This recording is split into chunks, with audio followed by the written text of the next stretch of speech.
Andini Kusmawardani dari kelas 8E. Di sini kita akan berbincang tentang edukasi asap rokok dan hubungan KPR dengan tata tertib umum. Aku ingin pendapat kamu nih. Jadi kan di rumah aku tuh ada dua bapak gitu yang merokok. Nah mereka tuh kayak kecanduan gitu dari pagi sampai malam.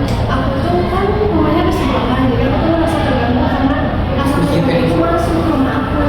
Nah menurut kamu gimana sih? Jadi menurut aku, kamu kan sebelahan rumahnya sama dua orang itu. Kata aku ya ini maksudnya, kamu bisa datangi rumah mereka dengan menasihatinya dengan baik-baik. Kalau kamu nggak bisa menasihatinya atau orang itu susah dinasihati, kamu bisa panggil ketua RW atau ketua RT di rumah kamu. Oh gitu ya. Iya. Oh iya nih, aku mau nanya lagi. Kan jadi kan pasti bapak-bapak itu nggak bisa langsung stop merokok ya. Iya. Harus panjang dulu perjalanannya. Nah, kalau gimana kalau misalnya nih ada bapak-bapak yang udah tahu punya penyakit asma, tapi dia tuh tetap merokok padahal dari kayaknya sama istrinya, anak-anaknya, cucu-cucunya, gitu. Oke, pertanyaan bagus nih Sira. Jadi menurut saya, kalau bapak-bapak itu merokok tapi kena asma, bapak-bapak itu bisa datangin ke dokter. Terus dokter itu bicara baik-baik pada bapaknya. Terus biasanya kalau merokok ya, keluarganya bisa sita rokoknya, terus gantiin dengan permen karet. Biasanya permen karet itu kalau orang-orang yang udah hindarin kena rokok terus kena asma, mereka tuh gantinya tuh permen karet. Terus ini keluarganya juga bisa jaga ini pola hidup bapaknya dengan makan makanan yang sehat gitu. Terus berdoa. Tapi kalau misalnya nih di suatu kompleks itu kebanyakannya orang-orang merokok, terus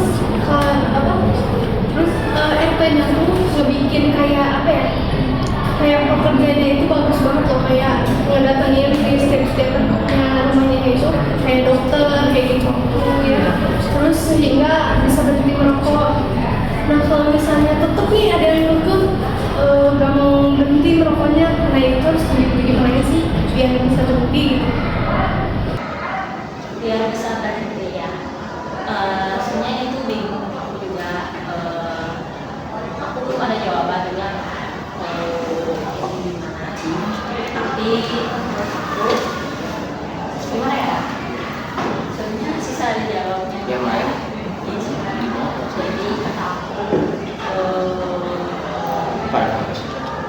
kalau untuk dokter atau yang perawatan, RW atau RT-nya bisa datangin rumah mereka berapa hari sekali atau berapa minggu sekali. Terus kalau ini sih biasanya tuh mereka tuh harus bisa ngecek atau ini kayak di rumah itu ada rokok atau enggak.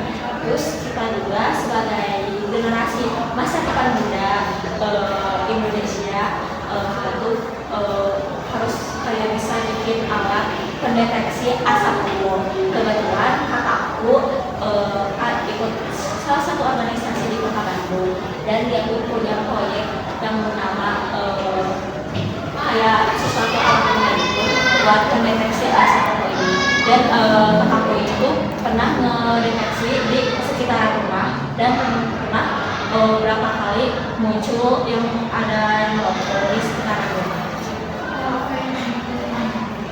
Tapi kalau misalnya nggak ada yang menciptakan alat seperti itu, tapi kalau misalnya udah ada yang menciptakan alat seperti itu, bagusnya nih karena dicoba atau ya diperjualbelikan gitu loh. Sebenarnya kalau kataku dua-duanya bisa, pertama dipercobakan.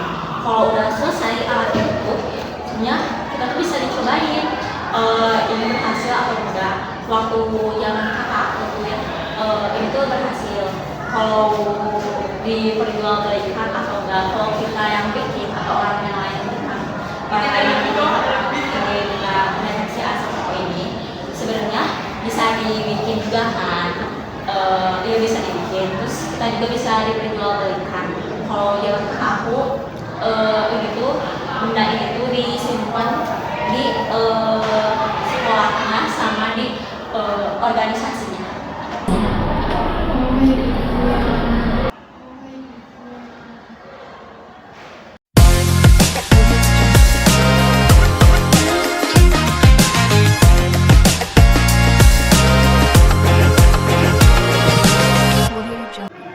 Oke, teman-teman, hari ini kita kedatangan dua tamu.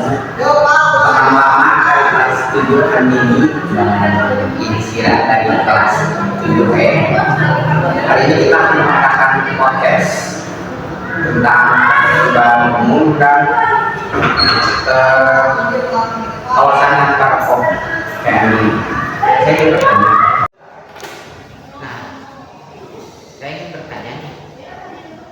Kandungan apa saja sih yang terdapat di dalam rokok? Izin menjawab Kak. Kalau kandungan dalam rokok ada 7.000 zat kimia berbahaya dan 7.000 dia juga. Dalam penelitian.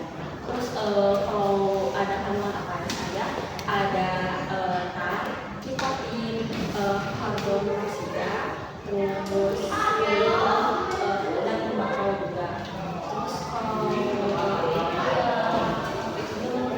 menyebabkan orang-orang tuh kecanduan rokok karena ada zat adiktif. Apa sih dampak panjang dari rokok? Oke, kalau buat diri sendiri ya, kalau jangka pendeknya kayak bikin sesak napas, terus kayak tiba-tiba batuk atau lainnya. Kalau buat diri sendiri, kalau buat orang lain mengganggu kenyamanan orang lain tuh kayak misalnya kayak bikin batuk-batuk, terus kayak mengganggu napasannya. Kalau jangka panjangnya buat diri sendiri bisa menyebabkan kanker, terus penyakit paru-paru, terus tenggorokan bolong. Ya. Kalau buat orang lain bisa kayak mengganggu ibu hamil dan janinnya, serta mengganggu yang orang yang kena asma atau gangguan pernapasan. Oke, saya ingin bertanya, apa itu Insyira itu ketertiban? Menurut saya ketertiban umum itu aturan yang memang sudah dipakai sebelum hal itu terjadi. Jadi kayak ketertiban umum itu Aturan. ya semua. Memang Indonesia ini ada aturan. Mengapa di jalan ada oknum yang mengendarai kendaraan sambil merokok? Sudah menerapkan aturan tersebut. Nah, itu sebuah peraturan karena di jalan itu ya walaupun nggak ada undang-undangnya untuk dilarang merokok di jalan, tetapi memang tidak diperbolehkan karena takut mengganggu pengendara-pengendara yang lain. Nah, Insyira, ketertiban umum dalam kawasan tanpa rokok itu berkaitan dengan apa? Untuk ketertiban umum dan KTR itu bersangkutan karena mungkin kan kalau misalnya kita merokok itu kan pastinya nggak mungkin di kawasan yang tertutup ya, pastinya harus terbuka. Dan kalau misalnya di kawasan tertutup pun asapnya mungkin akan menyebar kemana-mana. Jadi mungkin kenapa ada hubungannya dengan ketertiban umum, karena kalau kita merokok itu kan suka di lingkungan yang tidak tertutup gitu. Nah, seperti itu. Oh, mungkin bagi misalnya merokok di mana umum seperti di stasiun kereta, banyak orang kan gitu. Nah, kan rokok ini kan mencemari udara. ke orang lain kan, bisa jadi ada masalah merugikan.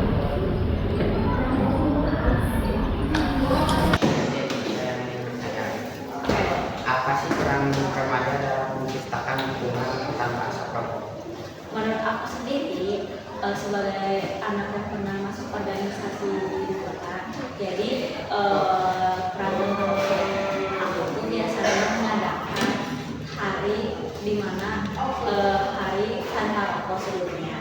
Jadi kita tuh kayak keliling-keliling kampanye gitu, hari tanpa rokok ini. Terus kebetulan aku juga punya proyek di organisasi yang namanya proyek ini tuh kayak pendeteksi asap rokok. Jadi kebetulan ini tuh proyek aku dan kakakku. Nah, jadi proyek ini tuh sangat berhasil. Jadi kita uji coba di rumah. Uji cobanya itu kayak apakah berhasil dari yang ada orang yang rokok di sekitar rumah kita, dan itu benar berhasil banget. Jadi kita tuh bikin pendeteksi asap rokok ini sebanyak-banyaknya dan kita jual. Terus kita juga sempat pajang pendeteksi asap rokok ini di keorganisasian sama di SMA Kakak. Oke, kan proyek Kalau proyeknya sih udah berhasil sih, kakak. Jadi udah sempat di notis juga sama nasional, sempat proyek besar berarti. iya di notis di nasional. Jadi ini sempat dapat penghargaan 1001 inovasi punya anak muda. Dan ini saya menanyakan dua orang ini tentang daerah ketertiban pendidikan. Oke, dan ini sudah membuat proyek pakai Insight, sudah membuat atau apa itu tentang ketertiban umum. Aku sih dapat proyek, cuman untuk kayak melarang gitu ya rokok. Kan di keluarga aku itu kebanyakan perokok. Nah, aku tuh bikin apa sih sama saudara kayak apa sih poster gitu yang ditempelin di setiap kayak dari balkon sampai ke garasi luar biar gak ada orang yang merokok. Apa sih maksudnya? Isi posternya tuh kayak apa ya, larangan sama apa ya, kayak poin-poin penting. Oke, ini cukup untuk podcast hari ini. Terima kasih. Silakan melanjutkan acara ini. Oke, terima kasih.